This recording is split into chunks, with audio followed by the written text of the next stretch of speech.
Assalamualaikum warahmatullahi wabarakatuh. Selamat datang di channel YouTube saya, channel Rahmat Kristiono ya.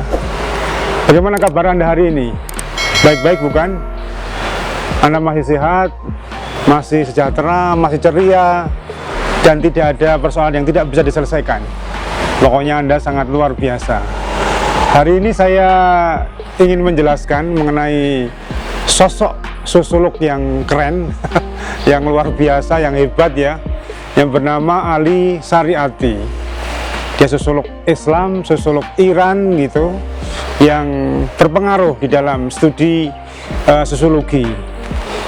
Nah, saya pikir Anda sudah sangat familiar ya dengan nama sosiolog tersebut, karena banyak bukunya Ali Shariati yang sudah diterjemahkan di dalam bahasa Indonesia.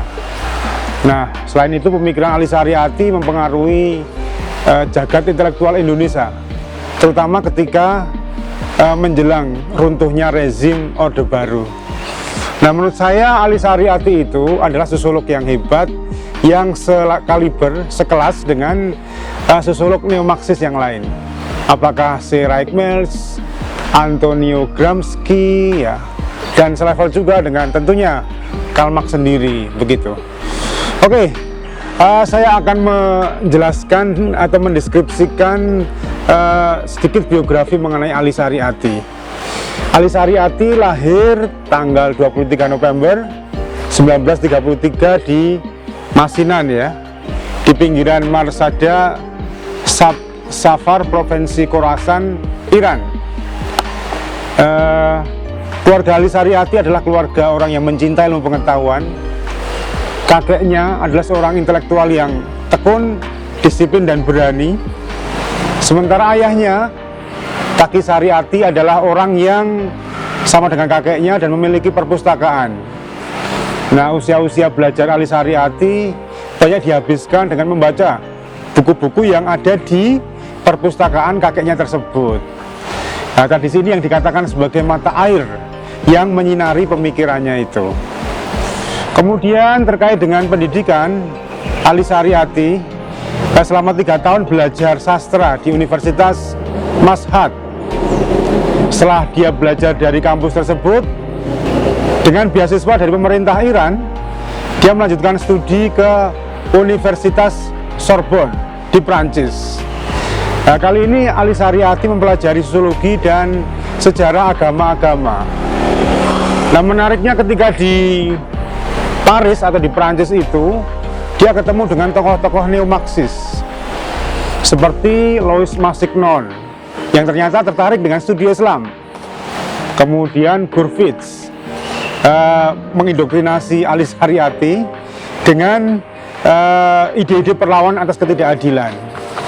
Kemudian setelah itu dia juga belajar kepada Sartre ya, di mana Ali Shariati sangat dipengaruhi oleh pemikiran esensialisme tentang kebebasan individual, tanggung jawab, dan pemberontakan. Nah, di sana juga dia ketemu dengan 2 orang tokoh revolusioner. Yang pertama adalah Che Guevara, yang kedua adalah Frantz Fanon. Saya pikir Anda semua tahu ya siapa itu Frantz Fanon.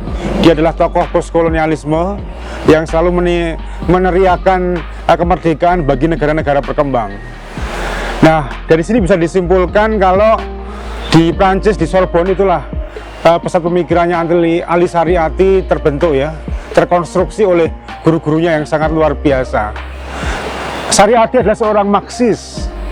Dia paham tentang teori-teori Marx, tapi di sisi lain dia menggunakan teori Marx itu tetapi juga mengkritisinya. Ini luar biasa yang merupakan pemikiran Ali Shariati yang tidak dimiliki oleh sosiolog-sosiolog yang lainnya. Setelah dia belajar dari Sorbonne University, kemudian dia kembali ke Iran.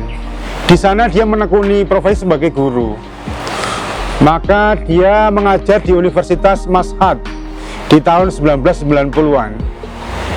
Selain dia menjadi guru atau dosen, dia juga menjadi seorang orator. Di masjid-masjid, Ali Shariati memberikan khotbah yang isinya itu melakukan perlawanan, berpikir kritis, tidak boleh diam, tidak boleh fatalis, dan selalu melakukan gerakan-gerakan perlawanan, mengkritisi kebijakan ulama maupun kebijakan rezim pada waktu itu. Nah ternyata sepak terjang Ali Syariati ini mengkhawatirkan ya Shah Iran dan agen keamanan negara. Gerakan-gerakan politiknya Syariati dimonitor, kemudian selalu dikritisi ya. Bahkan akhir hidup Ali Syariati tidak lepas dari tidak lepas dari penangkapan ya yang dilakukan oleh aparat keamanan negara tersebut ya. Itu adalah di deskripsi atau biografi singkat mengenai Ali Syariati yang saya pikir Anda harus mengetahuinya ya. Oke, setelah kita mengetahui biografi Ali Syariati, kita coba mendiskusikan atau membedah sebenarnya karakter teorinya Ali Syariati itu seperti apa ya. Yang jelas bahwa dia mengembangkan sosiologi kritik. Siapa yang dikritik itu? Satu adalah ulama-ulama tradisional di Iran. Kemudian yang kedua, penguasa Iran yang menurut Ali Syariati tidak membuat orang berpikir cerdas dan berpikir merdeka, itu menjadi sasaran kritik dia. Berkali-kali Ali Syariati mengungkapkan sebuah istilah di dalam sosiologi yang disebut dengan revolusi. Ini luar biasa ya. Anda sebagai orang Indonesia mesti sudah sangat familiar dengan revolusi. Apakah revolusinya Soekarno, apa revolusinya Pak Jokowi ya, atau revolusinya tokoh-tokoh yang lain lah. Kemudian, tapi menariknya Ali Syariati ketika berbicara mengenai revolusi dan mengkritik perkembangan masyarakat, dia menggunakan terminologi yang didapatkan dari Al-Quran dan hadis. Jadi dia mengelaborasi kekuatan dari Al-Quran dan dari hadis, kemudian digunakan untuk menganalisis masyarakat secara kritis. Jadi saya pikir kita sebagai akademisi, intelektual atau mahasiswa yang berkembang di negara berkembang seperti Indonesia ini dekat dengan gagasan-gagasan Ali Syariati. Karena sekali lagi dari Al-Quran dan hadis. Beberapa terma atau konsep yang dikembangkan Ali Syariati seperti dia menggunakan terminologi dialektika antara Habil dan Qabil. Ini sama ketika Karl Marx menjelaskan konsep mengenai pertentangan kelas antara kaum borjuis, kaum kapitalis dengan kaum proletar. Ini. Jadi terminologinya adalah Habil dan Qabil. Habil adalah orang yang baik, Qabil adalah orang yang jahat. Habil adalah ciri negara berkembang, Qabil adalah ciri negara maju. Ini luar biasa ya. Yang kedua, Ali Syariati juga memberikan pencerahan kepada kita istilah kata umi ya. Anda mungkin sering mendengar kata umi. Umi kan dialamatkan kepada Nabi Muhammad yang tidak bisa membaca dan menulis. Tetapi yang dikatakan Ali Syariati bahwa seorang sosiolog yang progresif revolusioner tidak hanya mengandalkan literasi, tetapi yang terpenting adalah keberpihakan terhadap kaum-kaum tertindas. Ini stressing dari kata umi. Kemudian Ali Syariati juga menyinggung konsep mengenai Imam Mahdi, seorang tokoh yang diharapkan turun dari langit begitu, yang bisa menyelesaikan segala persoalan di dunia, mungkin di Indonesia juga. Nah ternyata yang dikatakan Ali Syariati adalah Imam Mahdi adalah tokoh perubahan sosial dan tidak bisa ditunggu. Anda itulah Imam Mahdi. Kalau Anda berpikir kritis, mendesain revolusi dan Anda melakukan perubahan-perubahan penting, itulah Imam Mahdi yang sesungguhnya. Kemudian menarik juga Ali Syariati bicara mengenai migrasi, perubahan sosial yang dia katakan sebagai konsep hijrah. Nah ternyata konsep hijrah ini luar biasa, tidak hanya orang berpindah dari satu tempat ke tempat yang lain, tapi banyak perubahan-perubahan sosial, perubahan mental, perubahan sikap, perubahan perilaku yang dilahirkan dari peristiwa hijrah Nabi Muhammad dari Makkah ke Madinah. Kemudian yang terakhir luar biasa juga, Ali Syariati ini tokoh revolusioner dan dia belajar banyak dari revolusi yang dilakukan oleh Ahlul Bait ya, Ali bin Abi Thalib, Fatimah Az-Zahra dan Hasan Hussein. Jadi menurut saya kalau kita belajar teori sosiologi sebagai orang Islam ya, atau sebagai warga negara berkembang, kita memperhitungkan teori-teori Ali Syariati yang digali dari tradisi dan referensi dari Islam. Oke, terkait dengan revolusi saya ingin menambahkan ya, bahwa ternyata Revolusi yang dikatakan Ali Saariati itu mengandalkan kepada seorang tokoh, kepada sosok tokoh dari pelaksana revolusi itu. Berkali-kali dia katakan dalam bukunya, sosok revolusioner itu namanya Rausan Fikr. Nah, siapakah Rausan Fikr itu? Satu, orang yang berpegang teguh pada ideologi. Yang kedua, orang yang bersedia berkorban untuk membela kesadarannya itu. Jadi ini ya, kawan-kawan sekalian ya, saudara-saudara sekalian, kalau Anda belajar ideologi tertentu, ilmu pengetahuan tertentu, keyakinan tertentu, jangan ditinggalkan. Jangan itu dianggap sebagai urusan lain ya. Tapi kalau kita mengikuti jejak Rausan Fikr, bersedia berkorban untuk membela kesadarannya itu. Ini sangat luar biasa dari Ali Saariati. Kemudian ciri yang terakhir dari Rausan Fikr adalah apa? Mengabdikan diri untuk mewujudkan cita-citanya dengan mendorong gerakan-gerakan progresif dalam sejarah kemanusiaan. Nah, selain kita memahami motor dari revolusi, saya pikir kalau kita memahami secara mendalam apa yang dikatakan sebagai Rausan Fikr, berarti ini adalah prinsip-prinsip etis sebagai seorang intelektual Islam. Saya pikir pertama kali sangat cocok karena kita negara Islam, bukan negara Islam ya, negara yang mayoritas penduduknya beragama Islam.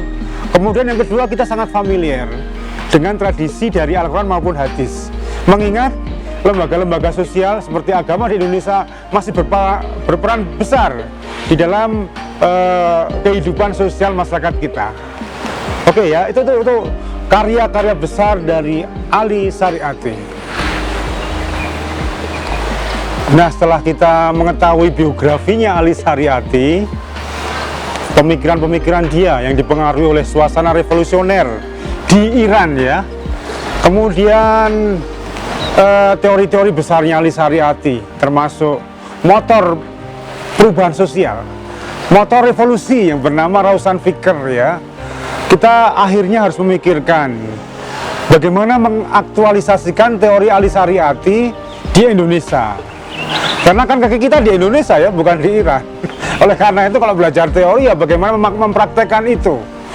Apa pelajaran yang bisa kita ambil dari sosok hebat yang namanya Ali Saariati.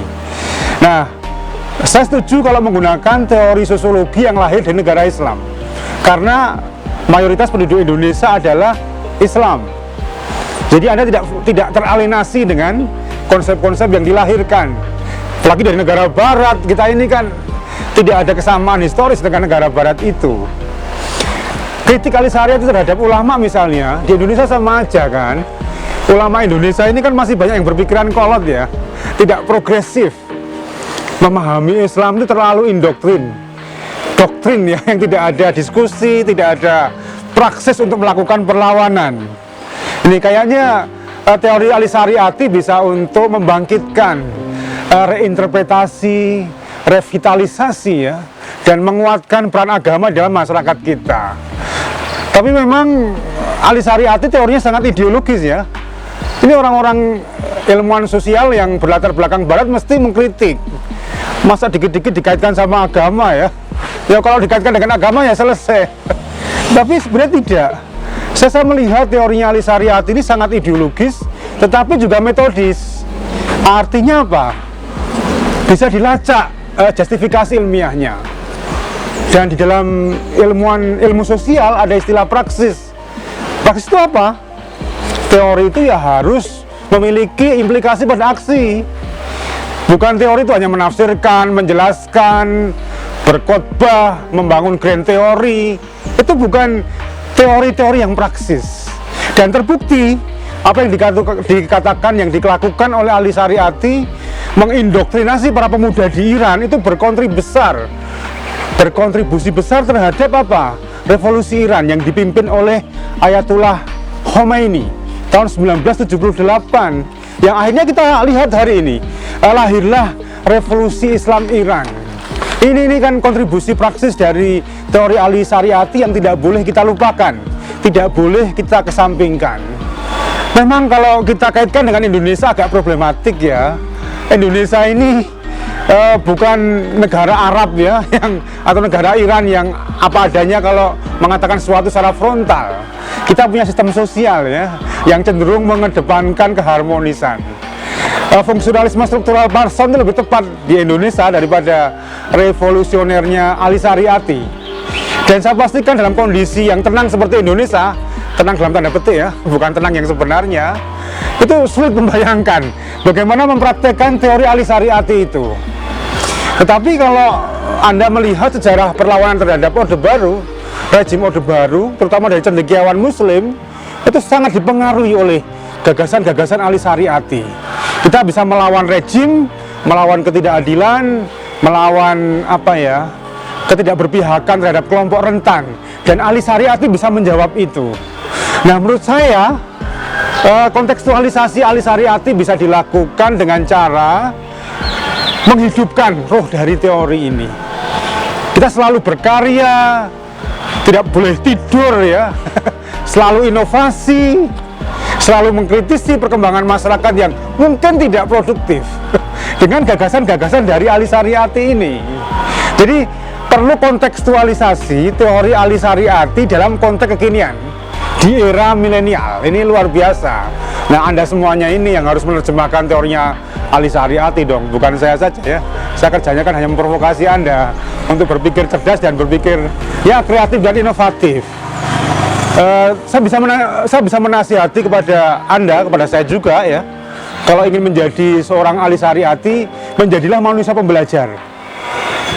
Selalu gelisah, tidak puas dengan kondisi sistem atau struktur yang nyaman hari ini. Anda harus keluar dari zona nyaman, memikirkan bagaimana masyarakat ini menjadi baik, menjadi berkemajuan, menjadi bermartabat, sebagaimana Rasulullah beruzlah di Gua Hiro yang akhirnya ketemu dengan malaikat ya, malaikat Jibril. Jadi Anda bisa mengembangkan dalam bentuk tulisan, Anda menjadi orator di ruang-ruang publik, Anda menemukan gagasan-gagasan yang mengkritisi sistem sosial yang terlalu jumud ya. Dan Anda akhirnya akan menciptakan perubahan-perubahan besar di masyarakat, baik sekarang maupun yang akan datang ya. Oke, saya pikir itu. Terima kasih Anda sudah menikmati video saya, menonton video saya ya. Dan jangan lupa Anda harus mengikuti terus. Ya tidak harus sih, sebaiknya mengikuti begitu.